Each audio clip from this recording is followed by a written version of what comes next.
नमस्कार दोस्तों, स्वागत है आप सभी का आपके अपने YouTube चैनल में जिसका नाम है बोर्ड परीक्षा। आज हम लोग बात करेंगे कक्षा 12 के NCERT मैथमेटिक्स सॉल्यूशन पे। और एक्सरसाइज चल रहा है 7, मतलब एक्सरसाइज 7 की विविध प्रश्नावली चल रही है। अध्याय का नाम है हमारा समाकलन और अंग्रेजी में हम इसे बोलते हैं इंटीग्रल। तो ये हो गया आपका इंटीग्रल या इंटीग्रेशन। क्वेश्चन नंबर 25 आपके सामने आपकी स्क्रीन पर। सवाल क्या है? सवाल आपके सामने है कि आपसे कह रहा है कि निश्चित समाकलन का मान ज्ञात कीजिए। लोअर लिमिट है आपकी π/2, अपर लिमिट है हमारी पाई। यहाँ पर है आपका e की पावर x, ब्रैकेट में हो जाएगा 1 माइनस साइन x अपॉन, नीचे हो जाएगा 1 माइनस कॉस x, फिर dx। आइए निश्चित समाकलन का उपयोग करते हुए सवाल को हल करेंगे। सबसे पहले हम लोग क्या करेंगे कि हम इसको मान लेंगे i के बराबर। i के बराबर मानना ज़रूरी नहीं होता, लेकिन फिर भी हम मान लेते हैं ताकि अगर कहीं ज़रूरत पड़े तो हम आई रखते हुए सवाल को आगे प्रोसीड कर सकें। ये हो जाएगा आपका e की पावर x, ब्रैकेट में 1 माइनस साइन x अपॉन, नीचे हो जाएगा आपका 1 माइनस कॉस x, और फिर लग जाएगा आपका dx। कॉस x का फार्मूला लगाएंगे और साइन x का फार्मूला लगाएंगे। कॉस x का ऐसा फार्मूला लगाएंगे जो 1 को काट सके, तो यहाँ पर हो जाएगा आपका cos x is equal to 1 minus 2 sine square x/2, और साइन एक्स का फार्मूला हो जाएगा आपका कि 2 साइन x/2 कॉस x/2। आइए आगे चलते हैं। ये हो गया आपका i बराबर समाकलन, लोअर लिमिट है आपकी π/2, अपर लिमिट है आपकी पाई। ये हो जाएगा आपका e की पावर x, ये हो गया 1 minus 2 sign x/2 cos x/2 upon, नीचे हो जाएगा 1 माइनस और 1 प्लस 2 साइन स्क्वायर x/2, ठीक है। फिर आगे लगा दिया आपका dx। फिर ये हो जाएगा आपका ये और ये आपस में कैंसिल हो गया। i बराबर हो गया आपका समाकलन, i बराबर हो जाएगा आपका समाकलन, लोअर लिमिट हो जाएगी आपकी π/2, अपर लिमिट हो जाएगी पाई। ये हो गया आपका e की पावर x। इसके बाद अंश के प्रत्येक पद के लिए हर को अलग कर देंगे, तो ये हो जाएगा 1/2 साइन स्क्वायर x, ठीक है। तो अगर हम इसकी बात करें तो ये हो जाएगा आपका कितना, ये हो जाएगा आपका कॉसेक स्क्वायर x/2 और बाई 2, ठीक है। सभी लोगों को समझ में आया? फिर से एक बार देखेंगे।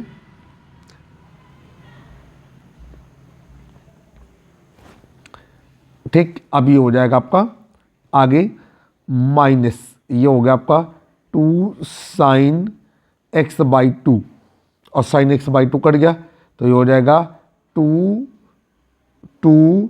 साइन x/2 से साइन x/2 कट गया, तो ये बचेगा cos x upon sine x, तो ये हो जाएगा आपका कॉट x। तो ये हो जाएगा 2 कॉट x/2, ठीक है। और 2 से 2 भी कट जाएगा, तो ये 2 भी नहीं रहेगा। अंश के प्रत्येक पद के लिए हमने हर को अलग किया है। इसके बाद ब्रैकेट बंद हो गया और ये हो गया आपका dx, ठीक है। अब यहाँ पर फार्मूला लगेगा। फार्मूला हो जाएगा आपका cos theta upon sine theta is equal to cot theta, ठीक है। और फिर यहाँ पर फार्मूला लगेगा कि 1 upon sine theta is equal to cosec theta, ठीक। आ जाइए, ये हो जाएगा आपका i बराबर समाकलन π/2 से पाई। ये हो गया आपका e की पावर x। अब यहाँ पर माइनस कॉमन ले लिया और ये कितना हो जाएगा, ये हो जाएगा आपका कॉट x/2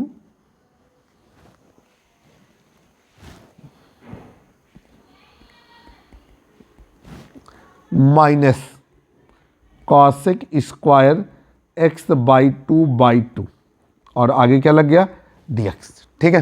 चलिए अब हम लोग क्या करेंगे, हम लोग मान लेते हैं कि e की पावर x और cot x/2 is equal to t, ये चीज़ हम मान लेते हैं। तो ये हो जाएगा आपका कि माना e की power x cot x/2 is equal to t, ठीक है। अब ये हो जाएगा आपका, इसका हम अवकलन करेंगे, तो अवकलन हो जाएगा d/dx x इंटू वाई। तो ये हो जाएगा x divide x y plus y divide x x, ठीक। तो ये हो जाएगा आपका e की पावर x, ठीक। और cot x बाई 2 का हो जाएगा आपका कितना,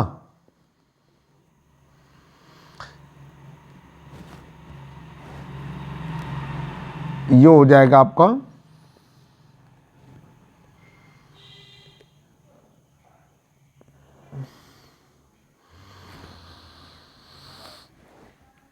d by d x e की power x into cot x by 2 is equal to d t by d x, ठीक है। अब ये हो जाएगा, पहले पद को छोड़ा, दूसरे पद का अवकलन, तो ये हो जाएगा आपका e की पावर x, ठीक। और कॉट x बाई 2, तो ये हो जाएगा आपका कॉसेक स्क्वायर x बाई 2, ठीक है। और 1 बाई 2 का फिर से होगा, तो वो हो जाएगा आपका कितना, बाई 2। सभी लोगों को समझ में आया। अब पहले पद को छोड़ा, दूसरे पद का अवकलन, अब प्लस दूसरे पद को छोड़ा, पहले पद का अवकलन, तो ये हो जाएगा आपका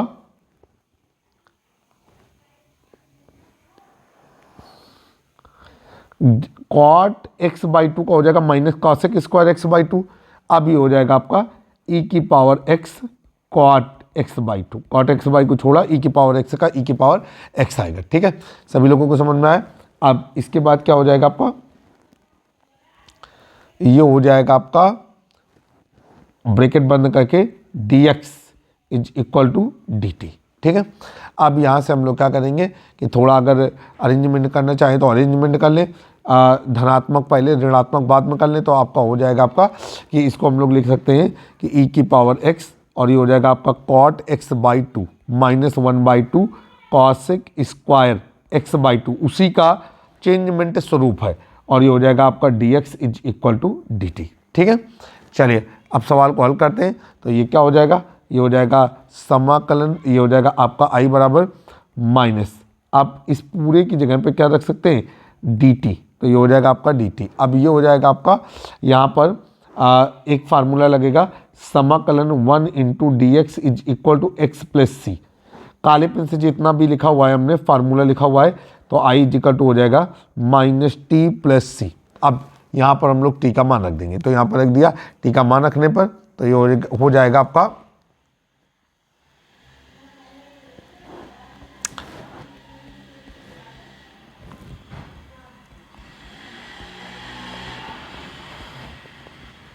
जब टी का मान रखेंगे तो ये हो जाएगा आपका आई इज इक्वल टू, और ई माइनस ई की पावर एक्स, और ये हो जाएगा आपका कॉट एक्स बाई 2 प्लस सी, जहाँ सी एक नियतांक है जिसे समाकलन नियतांक कहा जाता है। तो आपने आसानी से सवाल को हल कर लिया। अब क्या है कि आप यहाँ पर कुछ और चेंजमेंट कर सकते हैं। यहाँ पर आप जो इसका निश्चित समाकलन मान निकालना है, तो उन मानों को रख करके भी आपको उत्तर प्राप्त करना हो जाएगा। तो ये हो जाएगा आपका कि समाकलन, यहाँ पर लोअर लिमिट है पाई बाई 2, अपर लिमिट है आपकी पाई, और ये हो जाएगा ई की पावर एक्स, ये हो गया आपका 1 माइनस साइन एक्स अपॉन, नीचे हो जाएगा 1 माइनस कॉस एक्स, और फिर d x is equal to हो जाएगा समाकलन, लोअर लिमिट है पाई बाई 2, अपर लिमिट है पाई, और ये हो जाएगा आपका कितना डी टी, ये अभी आपने निकाला और इसकी वैल्यू भी आपने निकाल ली है, और वो है आपकी माइनस टी, और लोअर लिमिट है पाई बाई 2, अपर लिमिट है पाई। सबसे पहले हम अपर लिमिट को रखते हैं, फिर लोअर लिमिट को रखेंगे। तो आपको पता है कि वो सारा मान आप यहाँ पर ऑलरेडी एडजस्ट कर चुके हैं। तो ये हो जाएगा आपका माइनस टी का मान क्या है, टी का मान है आपका ई की पावर एक्स, ठीक, ई की पावर एक्स और कॉट एक्स बाई 2, ठीक, lower limit pi by 2, upper limit है हमारी पाई। अब आप सबसे पहले अपर लिमिट का मान रखेंगे, तो ये हो जाएगा आपका ई की माइनस ई की पावर पाई, और ये हो जाएगा आपका cot pi by 2 plus e की power pi by 2 into cot pi by 4। आप कॉट पाई बाई 2 का मान रखेंगे तो वो हो जाएगा 0, तो ये हो जाएगा आपका माइनस ई की पावर पाई, ठीक, और इंटू 0, ठीक। अब प्लस ये क्या हो जाएगा आपका, ये हो जाएगा e की पावर π/2 और cot π/4, cot 45 डिग्री का मान होता है 1, जीरो का गुणा होगा तो जीरो आएगा और ये हो जाएगा e की पावर π/2। तो फाइनली आपका आंसर आ रहा है e की पावर π/2। निश्चित समाकलन का मतलब होता है कि समाकलन को हल भी करना है और अंत में लोअर लिमिट अपर लिमिट रख करके सवाल को एडजस्ट भी करना है। सवाल आसानी से आपने कंप्लीट किया। उम्मीद है कि आपको सवाल अच्छी तरीके से समझ में आया होगा। क्वेश्चन नंबर 26 आपके सामने आपकी स्क्रीन पर। आइए क्वेश्चन नंबर 26 को समझने की कोशिश करेंगे। हमारा भरसक प्रयास रहता है कि जब सवाल को सिखाएं तो उसमें आने वाले एक एक पद को, एक एक स्टेप को आपके सामने क्लियर कर दें ताकि आपको कभी कोई असावधानी या दिक्कत का सामना न करना पड़े। क्वेश्चन नंबर 26 क्या कह रहा है, लोअर लिमिट है आपकी 0, अपर लिमिट है आपकी π/4 और ये हो गया आपका sin x cos x upon, ये हो गया आपका cos की पावर 4x प्लस sin की पावर 4x और फिर आगे हो गया आपका dx। ठीक, अब हमको क्या करना है कि सबसे पहले हम यहाँ पर क्या करेंगे कि हम इसको आसान बनाने के लिए अंश और हर को भाग दे देंगे। किससे? हम भाग दे देंगे cos की पावर 4x से, ताकि हमारा सवाल आसान हो जाए और एक ऐसे रूप में परिणित हो जाए जहाँ पर हम कोई भी फार्मूला लगा के सवाल को आसान कर सकें या हल कर सकें। तो ये हो जाएगा आपका माना। अब पूरे फंक्शन को आप i मान लेंगे। लोअर लिमिट है आपकी 0, अपर लिमिट है π/4 और ये हो गया आपका sin x cos x upon, ये हो जाएगा cos की पावर 4x प्लस sin की पावर 4x और आगे लग गया dx। अब यहाँ पर लिखेंगे अंशवाहन में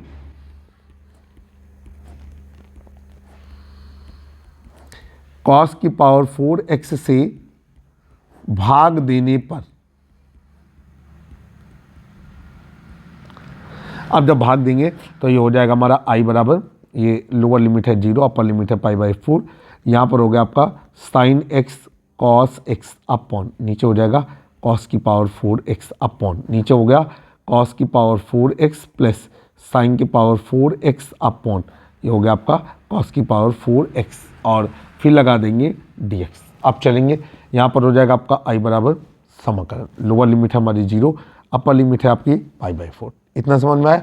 अब हमें क्या करना है, यहाँ पर हो जाएगा आपका ये इससे कट गया, ठीक, साइन अपॉन कॉस, तो ये हो जाएगा आपका tan x इंटू, अब यहाँ पर कितने कॉस बचे, 2, 1 अपॉन कॉस स्क्वायर एक्स, तो ये हो जाएगा आपका सेक स्क्वायर एक्स अपॉन, नीचे हो जाएगा अंश के प्रत्येक पद के लिए हर को अलग करो तो cos की पावर 4x cos की पावर 4x कट गया, तो ये हो गया 1 प्लस, ठीक, और ये हो जाएगा आपका tan की पावर 4x और फिर लगा देंगे dx।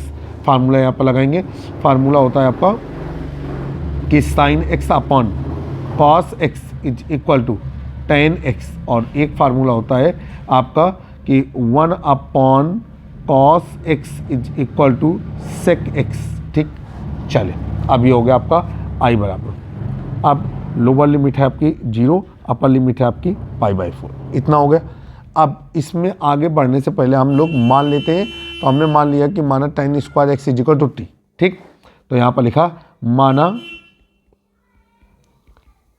tan square x is equal to t, इसका डिफ्रेंसिएशन करेंगे तो ये हो जाएगा 2 tan x और tan x का हो जाएगा sec square x dx is equal to dt, इतना हो गया। अब यहाँ पर क्या करेंगे, हमको लिमिट भी चेंज करनी पड़ेगी, ठीक। अब जब लिमिट चेंज करनी पड़ेगी तो इसको हम हटाते हुए लिमिट को चेंज करेंगे, तो यहाँ पर सबसे पहले लिखेंगे जब x बराबर 0